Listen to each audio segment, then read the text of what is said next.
Hi everyone, welcome to study spring. आज है 17 नवंबर। आज ही के दिन मूर्ति लाल बाल में से लाला लाजपत राय की मृत्यु हो गई थी। तो आज डिस्कस करेंगे हम लोग लाला लाजपत राय की जीवनी को। बट बिफोर टू बिगिन, अगर आपको ऐसा लगता है कि चैनल डेडिकेटली वर्क करती है आपके लिए, एक बार चैनल को सब्सक्राइब और शेयर कर लीजिएगा। ये हमें मोटिवेट करता है रोज आपके लिए कुछ नया करने के लिए। चलते हैं, देखते हैं लाला लाजपत राय की जीवनी को। लाला लाजपत राय का जो जन्म है वो 28 जनवरी 1865 को रीके गांव में पंजाब में हुआ था। ये पंजाब भारत का पार्ट जो है उसमें हुआ था, न कि पाकिस्तान वाले पार्ट में हुआ था। ये पिता का नाम श्री राधा कृष्ण था और उनकी माता का नाम श्रीमती गुलाब देवी था। लाला लाजपत राय की प्रारंभिक शिक्षा सरकारी उच्चतर माध्यमिक विद्यालय में हुई थी और वो अपनी स्कूली शिक्षा पूरी करने के बाद 1980 में कानून की पढ़ाई करने के लिए लाहौर के एक सरकारी कॉलेज में एडमिशन ले लिए। वहां से उन्होंने कानून की पढ़ाई पूरी की। अपनी कानून की पढ़ाई पूरी करने के बाद उन्होंने कुछ समय हरियाणा, रोहतक और हिसार शहरों में वकालत किया था, लेकिन उनको अपने वकालत में मन नहीं लगता था। और यहाँ से क्या हुआ कि लाला लाजपत राय जब हिसार में वकालत कर रहे थे, उसी समय उन्होंने कांग्रेस की बैठक में जो है वो हिस्सा लेना शुरू कर दिया। उनको कांग्रेस की आइडियोलॉजी अच्छी लगती थी। 1885 में जब कांग्रेस का पहला अधिवेशन मुंबई में हुआ था, उस वक्त लाला लाजपत राय बड़ी उत्साह के साथ नए आंदोलन को देखना शुरू कर दिया था और लाला लाजपत राय को उनके काम को देखते हुए 1920 में नेशनल कांग्रेस का प्रेसिडेंट बना दिया गया था। उन्होंने लाहौर में सर्वेंट ऑफ पीपल सोसाइटी का गठन किया था, जो कि एक नॉन प्रॉफिटेबल ऑर्गेनाइजेशन था।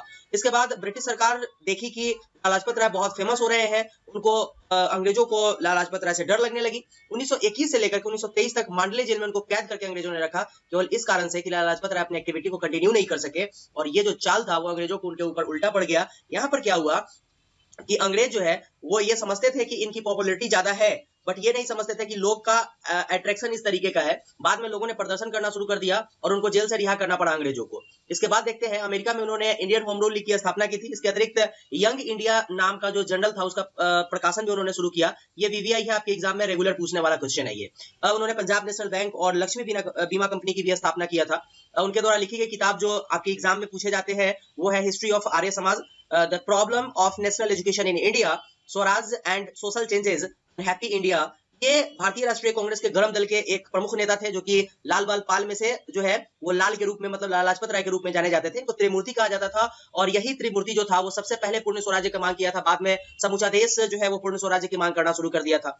इसके बाद देखेंगे हम लोग 30 अक्टूबर 1929 को उन्होंने लाहौर में साइमन कमीशन के विरुद्ध आयोजित एक विशाल प्रदर्शन में भाग लिया, लेकिन दुर्भाग्यवश उनके ऊपर लाठी चलाया गया और 17 नवंबर मतलब आज ही के दिन उनकी मृत्यु हो गई थी चोट लगने के बाद। लेकिन लाला लाजपत राय मरते वक्त एक बात बोले थे कि मेरे शरीर पर पड़ी एक एक लाठी ब्रिटिश सरकार के ताबूत में एक एक कील का काम करेगी, और वही हुआ। लाला जी का जब बलिदान हुआ उसके ठीक 20 साल के बाद ही, मतलब कि 1947 में ब्रिटिश साम्राज्य का पूर्ण रूप से अंत हो गया था। तो आई होप लाला लाजपत राय से रिलेटेड जो भी इंपॉर्टेंट बातें थी आपको डिस्कस करवाया गया। अगर आपको लगा कि इन्फॉर्मेशन जो है वो आपके लिए सही था तो एक बार चैनल को सब्सक्राइब और शेयर कर लीजिएगा। हमें मोटिवेट करता है आपके लिए रोज कुछ नया करने के लिए। ये था लाला लाजपत राय की जीवनी आज के सेशन के लिए। नेक्स्ट सेशन में हम लोग फिर से किसी नए व्यक्ति की जीवनी को देखेंगे। तब तक के लिए आप चैनल को सब्सक्राइब और शेयर कर लीजिएगा। Thank you, goodbye and take care.